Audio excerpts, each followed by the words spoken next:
poorly thought through. I'm Sam Ikin and welcome back. It's been a while, I realise that. But I do have an excuse. I am very, very lazy. I also have another job which frequently gets in the way of important stuff like this. But I tell you what, I leave the country for a few weeks and it all falls apart. We've barely got a team in the top 6. Do I have to do everything myself? On Friday, the political implications of the battle between the Reds and the Blues were completely lost on everyone involved in the game, except Ma Nonu, who obviously is still frustrated by his unfortunate decision to move to Auckland. It's going to be a good battle, and the Reds, while they're retaining possession. The Reds look like they might score a bonus point after plopping over the line twice in the first 5 minutes, including Digby on his 50th match. Soon after, the Blues made a feeble comeback. But with 8 minutes to go, the Reds looked like a bonus point was all but in the bag. That is, until Mike Harris called for the tee. Mike Harris, and this time, no.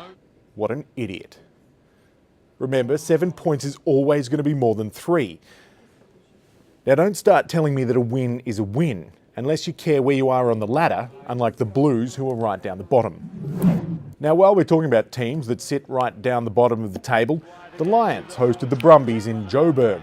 To set the tone for the Lions, they opened the game by nearly scoring a try, but instead robbing themselves of 4 points by kicking for goal.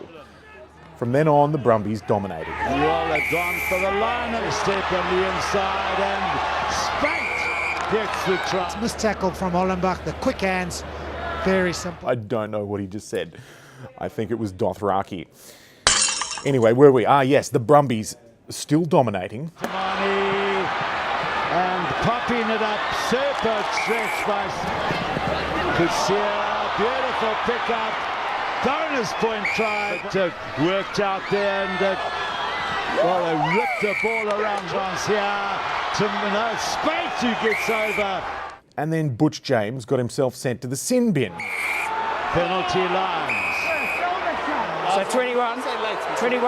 Not just a yellow card there, but a white card just for good measure. But not wanting to lose by all that much, the Lions got themselves a meat pie.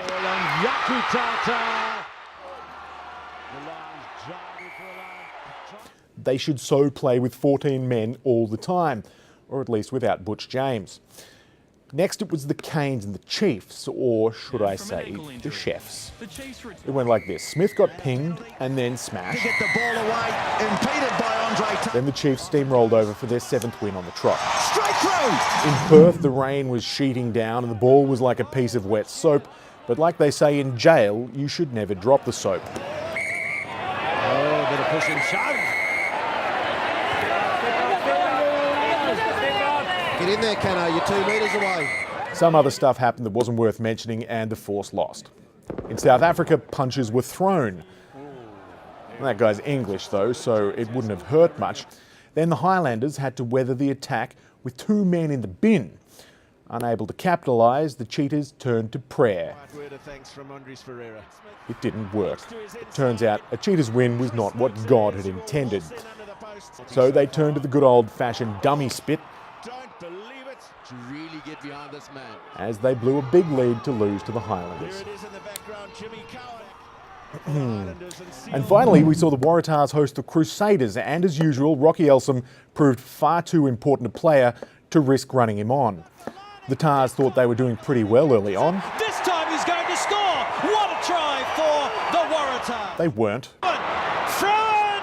Robbie Throw-in! What a try! Throw-in dummying. Throw-in! Oh, brilliant! Then something happened. I'm not sure how to say this, but the Waratahs started playing well. The only problem was it wasn't better than the Crusaders. They lost. Full credit to our boys, mate. We just really stuck in there and able to hold on in the end. And that's it for the week. Don't forget to follow us on Twitter or Facebook. And if you see something stupid or dumb or something you just want me to rant about, make sure you let me know. I'm Sam Ikin, and let's hope the games this weekend are won the way God intended and not the way Mornay Stain would have it. Great news for the Force fans with you agreeing to terms for the Force beyond this year. Yeah, nothing's been confirmed